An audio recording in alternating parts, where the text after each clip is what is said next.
Okay, good morning everyone. Welcome again to my channel. Okay, today's discussion is all about the spoken and written text. Okay, so for the objectives of our lesson for today, so we have here, okay, first one is to differentiate spoken text from written text. Okay, here we are. Okay, next is determine the verbal and nonverbal signals used by the speaker to highlight significant points. Third one is identify characteristics and features of spoken text from written text. Okay, so these are our objective for today's lesson. So before we start, let's do first our preliminary activity, okay, which is which. Okay, so you are going to choose the correct answer, okay, on how the highlighted word is pronounced correctly. Okay, can you pass me a plastic knife? So is it plastic or plastic? Okay, which is which? So the correct answer is letter A. It should be pronounced plastic. Okay, the stress is in the second and the first syllable, I mean. Next, number 2, I want to be a photographer. Okay, so how will you pronounce photographer? First one is photographer or photographer. Okay, the correct answer is letter B. Okay, the stress is on the second syllable, photographer. Okay, next, number 3, which photograph do you like best? Okay, is it photograph or photograph? Okay, the correct answer is letter A, photograph. So the stress is in the first syllable. Okay, next, number 4, voting in election is your most important duty. So important. Is it important or important? Okay, so I gave you already the answer. So the correct one is letter A, which is important. So sa syllable is in the stress is in the second syllable. 5, we had really interesting conversation. Okay, is it conversation or conversation? Again, conversation or conversation. Okay, so the correct answer is letter B. Okay, the stress is in the third syllable, conversation. Okay, next, number 6. How do you pronounce this word? Okay, pronounce. Is it pronounce or pronounce? Okay, pronounce or pronounce? Okay, the correct answer is pronounce. Okay, stress is in the second syllable.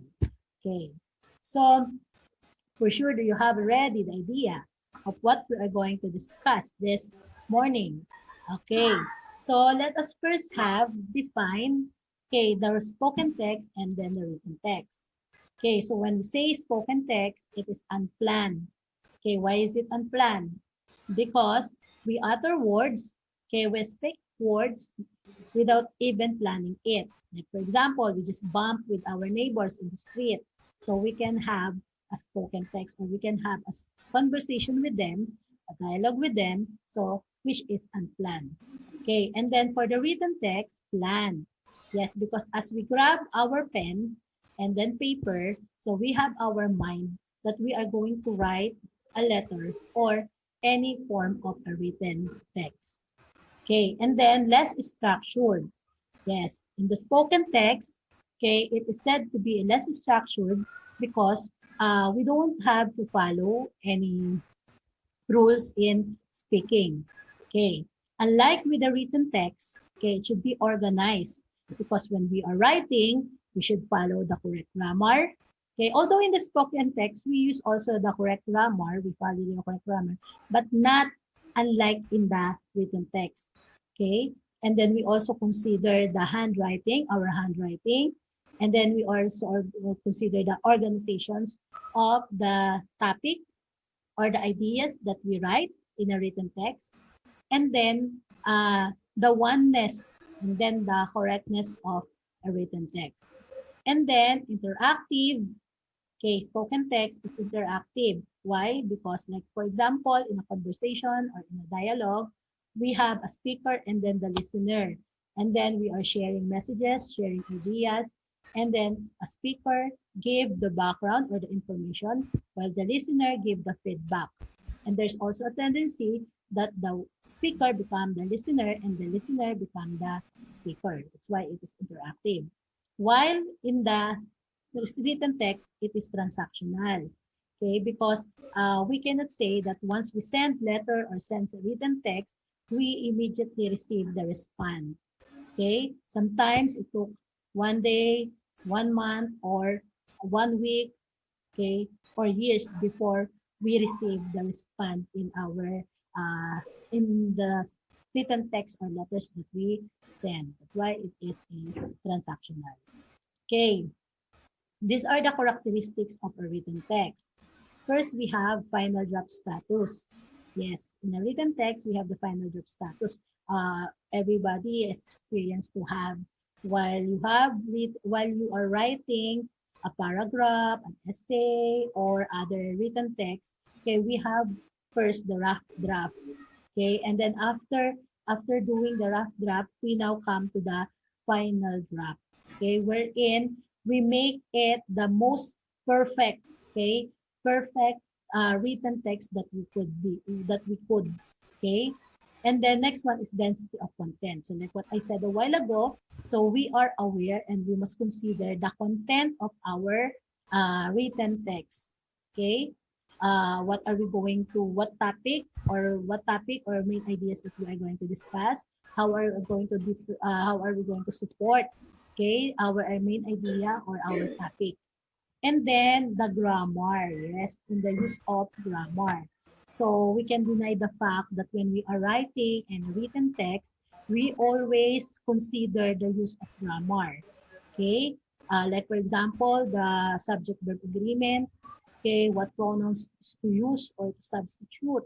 Okay, and then okay, avoiding the run-ons. Okay, and then we have the parallelism there.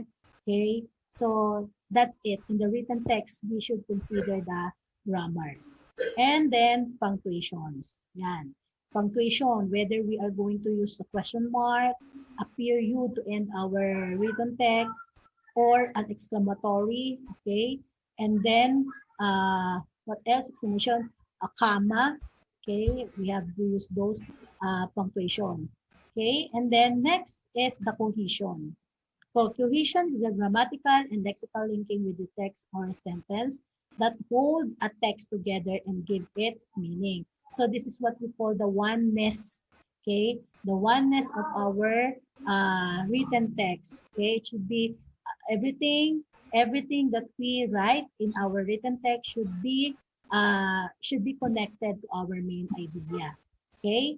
And then we have the correctness. Of course, when we are writing a written text, should be having a correctness, okay? Means certain words or forms meet the grammatical rules. Yan, correct use of grammars, correct use of words. Okay, because not all words are appropriate.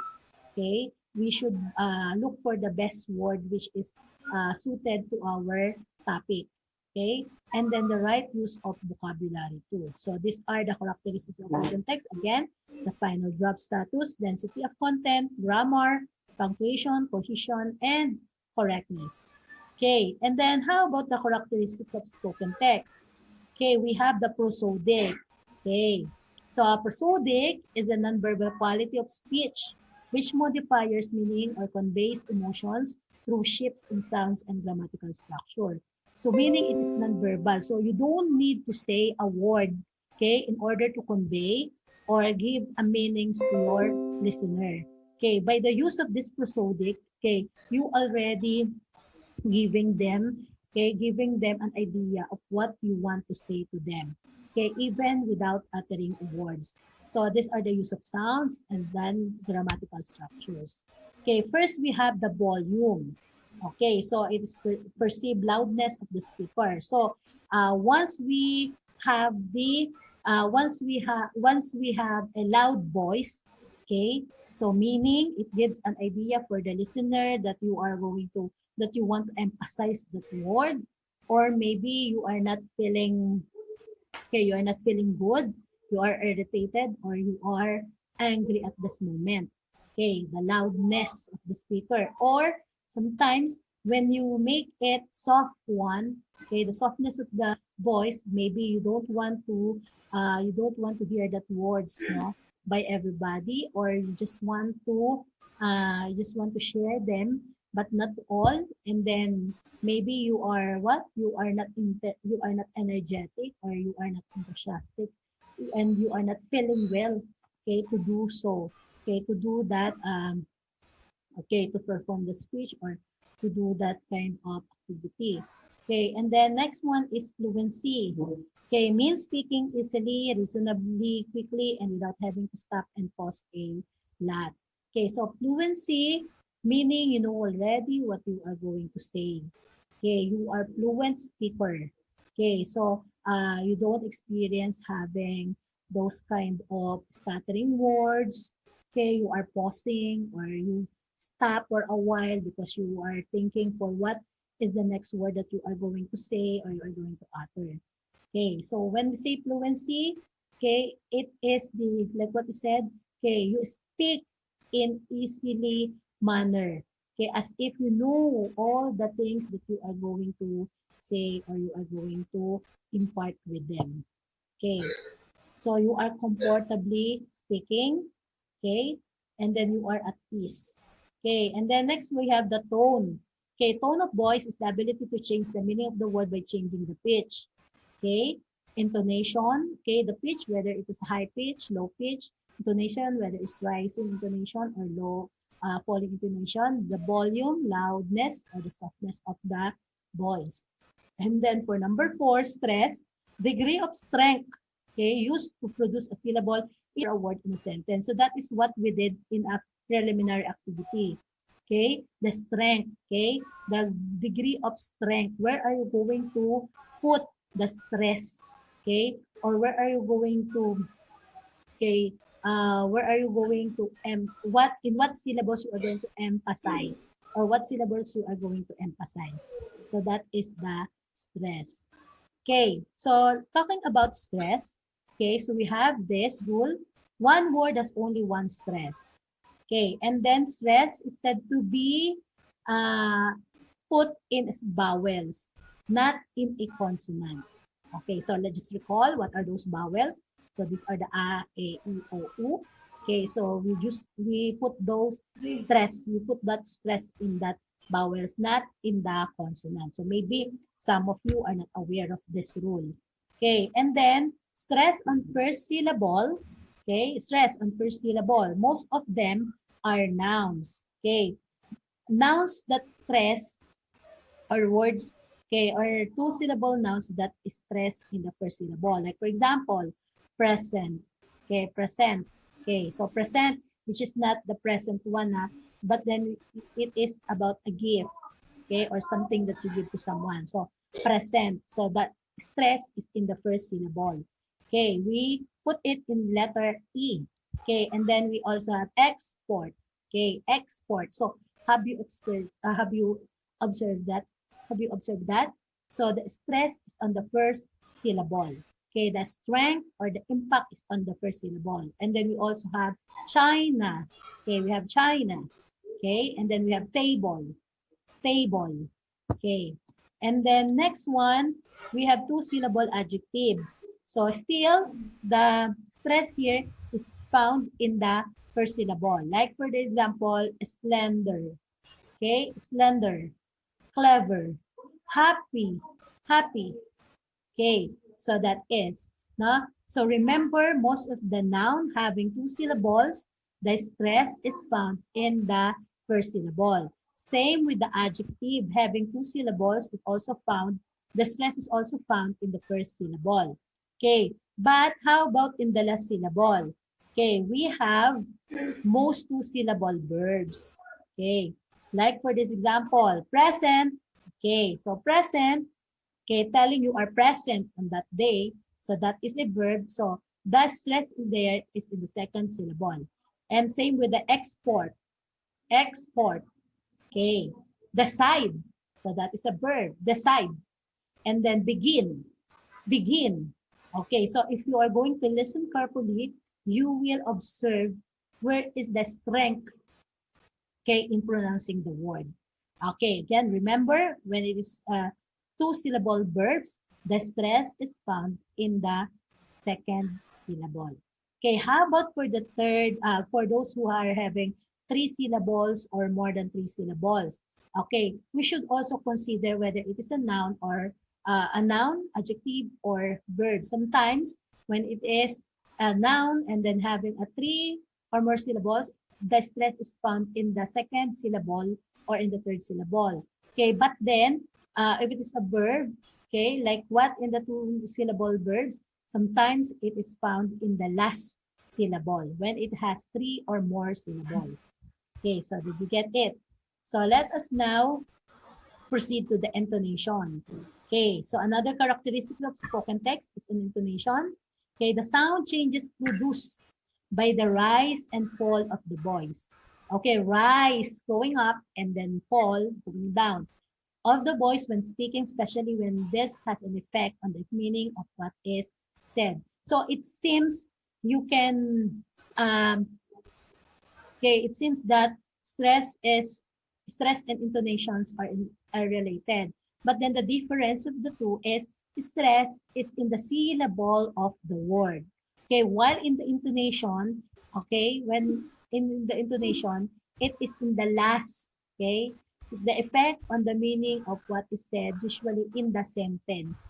Okay, it is used in the sentence, in the last part of the sentence, whether the sentence will rise or will fall. Okay, so we have the patterns of intonations. These are rising intonation and falling intonation. So what is a rising intonation? Describes how the voice rises at the end of the sentence. Okay, so that is what I'm telling you, no? Stress is for the word only. Okay, once we syllabicate the word, and then for the intonation, it is used in the sentence, in the end of the sentence. And it usually common in yes or no questions. So what are those yes or no questions? So those are questions that usually answerable by yes or no. Like for this example, so is that the new doctor? Okay, so your question is going up or rising. So is that the new doctor? Okay, at the latter part of the sentence, you will observe that the sentence is going up. Same with this. Are you thirsty? Are you thirsty? Okay, so rising. Okay, because it is a yes or no question. And then how about the falling intonation? Okay, falling intonation describe how voice falls on the final stress. So voice falls in the final stress syllable of a phrase or a group of words. And then it is common in the WH questions. So what are those WH questions? So those are questions start with what, when, where, why, how. Okay, so for example, where's the nearest post office? Okay, so you will observe that at the end or the last part of the sentence, it's that we call a calming, okay, a calming part. Okay, you don't need to what you don't need to rise, no, you don't need to rise your voice. Okay, it is just a for just your voice falls. Okay, and then what does the film? What time does the film finish? Okay, so that is also a falling intonation. Okay, next is pitch. So pitch is pertains to the relative highness or lowness of the tone. Okay, pitch changes to achieve certain meaningful effects in speech. So usually, those singers who sing this as they make their voice high or make them low. Okay, so pertain to the relative highness or lowness of the tone, and then it said that it affects, okay, the meaning of the meaning of the sentence while we are having a pitch. Okay, so high pitch may mean excitement. Yan. And aside from excitement, you are very excited, you are very energetic, okay? And then for low pitch may mean seriousness or authority. Okay, so let's have this. Okay, say the following first as a statement and second as a question. So let's see how the pitch affect the meaning of the sentence. Okay, so this one. Let's read it first as a statement. So you left the train. Okay, so once you read that, you left the train. Okay, are you sure or do you have a 100% that he or she left the train? Okay, when we read it, you left the train. Okay, so for those who are saying yes, so let us see if you get the correct answer. Okay, how about if we read it in a form of questions? So this one, you left the train. Okay, you left the train. So it used a rising intonation and a high pitch because it is a question answerable by yes or no. So you left the train. Okay, so how about in this question class? Are you 100% sure that he or she left the train? Okay, so which is which? Which do you think is uh, there is a 100% probability that you are sure that he or she left the train? So yes, no, it is in the statement. Once you read it as in the form of statement, so meaning you are sure that he or she left the train. Unlike when you are asking a question. Okay, so you are not sure of it because you are just asking it to make it sure. So that is how pitch affect, okay, the sentence. Okay, next is juncture. Okay, a juncture is the manner in which words come together and a connection is made. And then it is another measure of intonation. So it could be a rising or a falling. And it characterizes the passage from one sound to the next sound in the stream of speech. Okay, characterize the passage from one sound to next sound in the stream of speech. So from the beginning to the end of your speech. Okay, and then basically juncture interposes a temporary stoppage of the flow of speech. That is, a juncture is a temporary stoppage of the flow of speech. You don't need to say juncture, okay, when you are having to pause or to stop. But then you will just realize or you will just observe it that you have a stoppage or a long or a slight pause, okay, while you are speaking or you are reading a certain sentence. Okay, it suggests the need or propriety of pausing to obtain clarity in thought relation. So we are doing this, we are using the juncture to obtain the clarity. Okay, the clarity of thought. Okay, the clarity of thought and then to make it clear. Yan, clarity and clear of the thought that we are saying or that we are going to convey. Okay, so we have three kinds and the three symbols of juncture. First one, we have the single bar juncture, which is the symbol is a slash. And then next one is double bar juncture, which the symbol is double slash. And then third one is double cross juncture, which is a hashtag. Okay, hashtag. So what is a single bar juncture? Indicates the need of slight pause between two thoughts groups in a sentence. So remember that class, indicates the need for slight pause only, okay, for or between two thoughts group in a sentence. So like for these examples, we visited our students who are sick. Okay, so like what I said, you don't need to say juncture. We visited our student juncture who are sick. No, just do it or apply it. Okay, like for example, we visited our student who are sick. Okay, so have you observed that? Okay, so we have to stop, a slight stop, okay, before we proceed to the next. Okay, so from this, who is sick or who are sick? So the students are the sick one.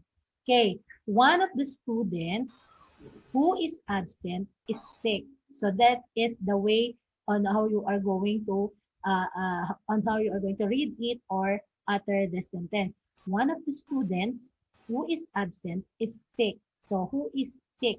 So one of the students. Okay. And then next one who gets irritated easily is unhappy. One who gets irritated easily is unhappy. So have you observed that? Using that juncture, okay, having to have a slight pause, okay, give us clarity and then clear thoughts of what we are saying. Okay, but there are some reminders. Like for this example, if the sentence consists only of one thought group, juncture is no longer needed. Like for this example, I am interested in mathematics. So you don't need to pause, even a slight pause there, because it has only one thought. Okay. And then second one, my brother tapped the board examination for engineers. So you just read it as is, okay, without any pause or without any use of juncture. And then another reminder is a change of places of juncture in the sentence logically change the meaning of the sentence. So as we move or as we change the locations of the juncture, it gives also different meaning in the sentence. Okay, like for this example, my teacher said the doctor is pregnant. Okay, so in this case, who is pregnant? So the pregnant is the doctor. Okay, but then, so the juncture there is to put or written in the, after the word said. But how about in the second example? My teacher said the doctor is pregnant. So who is pregnant in this sentence? Okay, so in this case, the teacher is the one who is pregnant. Okay, have you seen the changes of the places of the juncture? Okay, in the second example, this juncture is placed after the teacher. Okay, and then another juncture is placed after the doctor. Okay, which indicates or which gives us an idea that for this example, the pregnant is not anymore the doctor, but then the teacher. Okay, so did you get it? So that is the use of the single bar juncture. Okay, next let's proceed to the double bar juncture. Okay, the two slash or two slashes. Okay, we have indicates the need for a longer pause between two thought groups in a sentence. Okay, so in order for you to easily identify where to use the double bar juncture, these are your hints. First one, it is used in a positive. So what do you mean by a positive? It is means renaming. Okay, like for this example, Dr. Jose Rizal, okay, double bar juncture there. Our national hero was born in June 19, 1861. So once you encounter this kind of sentence that has an appositive, okay, so meaning you need to use not only the single bar juncture, but the double bar juncture. Okay, same with this. Mr. Ronald Pascual, the singing professor, teaches English. Okay, where's the appositive there? The appositive there is Dr. Zerizal and then Mr. Ronald Pascual. So it renames the national hero, which is Dr. Zerizal, and then renames the singing professor, which is Mr. Ronald Pascual. Okay, another one, we use the double bar juncture in a pause before and after non-restrictive clause. Okay, what do you mean by a non-restrictive clause? It's not actually important in the sentence or it has less important in the sentence. Okay, whether we remove it or not in the sentence, our sentence is still complete. Like for this example, Mrs. Lisa V. De La Cruz, who holds a doctoral degree, is my daughter. So there are non-restrictive clause there is who holds a doctoral degree. So even with or without that, the sentence is still complete. Okay. And then next one, Mr. Juan de la Cruz, who is still a freshman, is taking up medicine in UST. So that is the correct way on reading, okay, or speaking this sentence. Okay, not actually Mr. Juan de la Cruz, who is still a freshman, is taking up medicine in UST. Because if you are going to read that in that kind of manner, okay, for sure, you will not be understood uh, um, by your listener or by someone whom you are talking. Okay? And then another one, double bar juncture is also used a pause before and after parenthetical expressions. Like for this example, the president, together with 50 close friends, went to the United States for a week. Okay, so the parenthetical expression there is together with 50 close friends. Okay, And then another one, the KC members of council, accompanied by their grand knight, went on caroling for 3 nights. Okay. And last one, it is used as a pause after verbal phrases. So what are those verbal phrases? So let us recall in order for us whether to decide what kind of juncture we are going to use. Is it a single or double bar juncture? Okay. So these are the verbal phrases are the gerunds. Okay. Ending with ing. Okay. And then we have the participle ending also in ing, ed or en. And then another one is the to plus verb, which is what we call the infinitive phrase. Okay. So like for this example, after eating, the dogs are all appeared satisfied. Okay, so we use the gerund there. So we have to use the double bar juncture. And then having finished the test, okay, I was allowed to go home. So we use also the double bar juncture because it is a gerund phrase. And then to memorize a poem, you should read it many times. Okay, so it is an infinitive phrase. Okay, and then according to our discussion, double bar juncture is used as pause after verbal phrases. So again, let us recall, double bar junctures are used to pause for a positive, okay, a non-restrictive clause, parenthetical expressions, and the verbal phrases. Okay, next, let's now down with the third kinds of juncture, which is the double cross juncture. Okay, the double cross juncture characterize a drop in pitch. Okay, so again, what is a pitch? The highness or the lowness of the voice. Okay, the posing, that time response to a need for semicolon, colon, or period. And to make it easy for you, okay, whether to, when you are going to decide whether double cross juncture is need of use or need to use is it is used in a pause between clauses. Okay, like for this example, clauses. What are those clauses? We have main clause and then the subordinate clause, which is the main clause is the independent clause, and then we have the subordinate clause, the dependent clause. So like for this example, a vision without action is a daydream. And then we have the semicolon there, and then double cross juncture. An action without vision is a nightmare.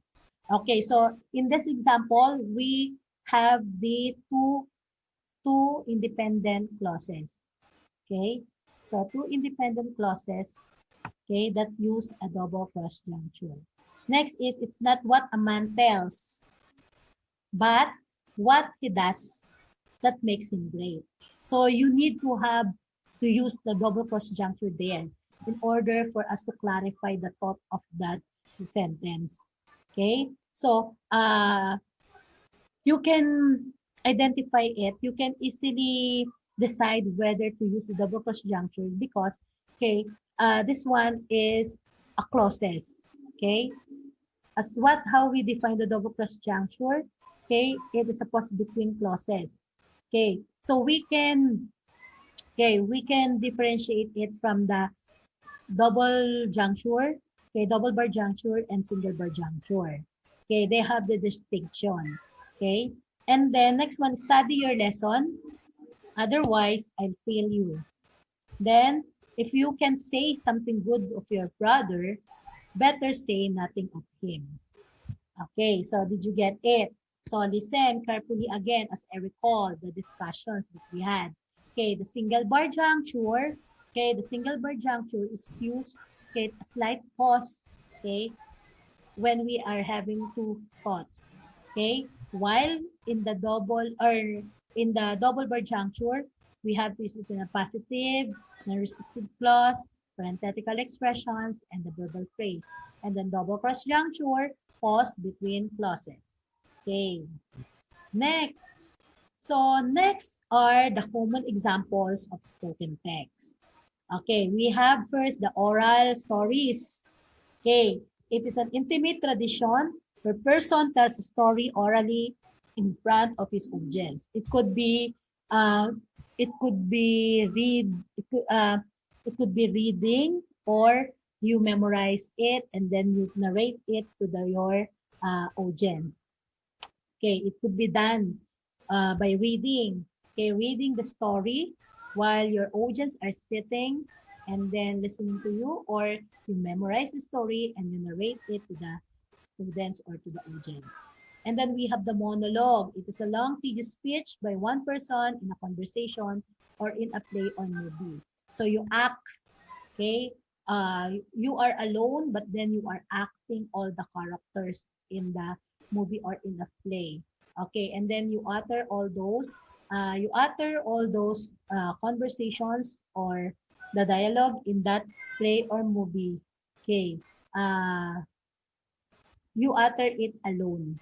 Okay, but then you need to change your character while you are having this kind of speech, no, monologue. Like for example, you will act as an old lady or an old woman, and then a child, okay, a young one, okay. But then you are alone in this kind of speech. And then next one is a dialogue, okay, a conversation between two or more people as featured of a book, play, or movie.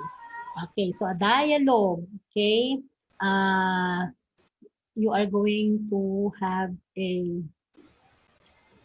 speaker and a listener, and then the feedback, okay, giving message, and then feedback, and then again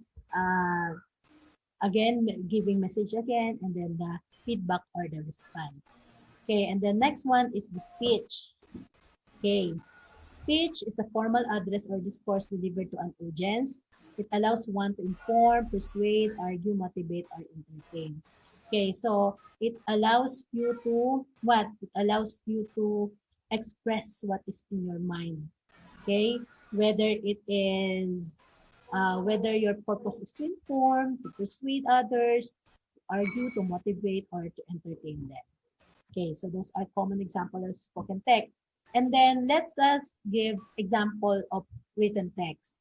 Okay, for the written text naman, we have those, okay, what are those? We have those letters. Okay, we have those emails. Okay, what else? What other examples of written text? Stories are also considered a written text. It could be only spoken text when it's said to be an oral stories. Okay, and then the comic strips. Okay, so these are also a written text. Okay, so now let's proceed to our practice activity. Okay, so let's see. Identify the correct answer of the following. So let's see if you really grasp, okay, the discussions of the lesson for today. So which is which again? So number one, he was born in China. So what is the correct answer? Is it China or China? Okay, the correct answer is China. Okay, which is the stress is put in the first syllable because first one, China is a noun and then it is a two-syllable noun. Okay, that's why the stress is put in the first syllable. Next, whose computer is this? So it has a what? It has a three syllables. Okay, and then computer is a noun. So if you still remember what I told you a while ago, when it has a three syllables, usually the stress is found in the second syllable. So let's see. Okay, we have computer or computer. Okay, the correct answer is A. The stress is in the second syllable.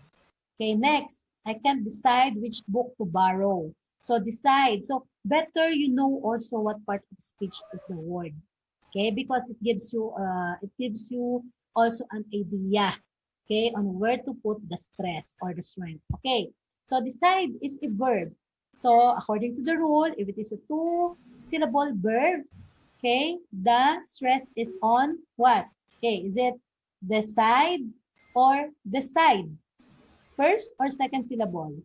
Of course, yes, it is on the second syllable. It should be decide because it is a verb. Number four, couldn't you understand what she was saying? So how many syllables do we have? And then where are you going to put the stress there? Okay, and then understand what part of speech is understand. Okay, so let's see. Is it understand? Okay, on the second syllable or understand? Okay, on the third syllable. The correct answer is understand. Okay, verse 1, understand has 3 syllables, and then understand is a verb. Okay, so we have to use the stress in the last or in the third syllable. Okay, how about in the use of juncture? So what juncture is this? So this is a single bar juncture. The principal said the teacher is incompetent. So who is incompetent? So the teacher is the one who is incompetent. How about in this? The principal said the teacher is incompetent. So who is incompetent? So in this case, the principal is now the incompetent. Okay. Next, better go. Naked people don't mind. So who are naked? Analyze carefully the sentence because like what we said, okay, the changes of the juncture or even the use of the junctures, okay, may affect the meaning of the sentence. So in this sentence, the people is the one who are naked. Okay, better go naked people. Okay, don't mind. How about in this? Better go naked. Better go naked. People don't mind. So who is being asked to go naked? Okay, the addresses or the addressee or the one you are talking or you, okay, but not the people. Okay, so have you seen class? Okay, have you observed how the meaning of the sentence changed because of the use of juncture? Okay, and then because of the changes of the juncture. Okay, next, identify whether the following is written or spoken text. Okay, first, comic strips. Yes, it is a written text. Phone calls. Yes, it is spoken text. And then stories, it is written text and dialogue, spoken text. Okay, so for sure, you really understand what we have discussed this morning. Okay, so if you don't have any questions, clarifications, so let's now proceed with your quiz. Okay, so this quiz is posted okay, already in the Google Classroom. So read and answer the following correctly. So for you to have an idea of what is your quiz will be this one. So identifying, no identification, whether it's written text or spoken text. Okay, and then true or false. Okay, and then we also have the multiple choice. Okay, multiple choice about intonations. Okay, and then about stress and about what? About also the juncture. Okay, okay, yan, multiple choice. So for sure you will answer it correctly. Okay, so this is the end of our discussion for this morning. Thank you very much for those who always supported my channels and my videos. So keep on liking, subscribing, and you need to push also the button, okay? For you to be notified when I have uploaded new videos. Okay, keep on subscribing, keep on liking, okay? Thank you very much. And again, this is Ma'am Glad saying, learning is easy, especially when you learn it with me. Okay, always keep safe. God bless everyone. Okay, goodbye. And then thank you for supporting me. Okay, goodbye.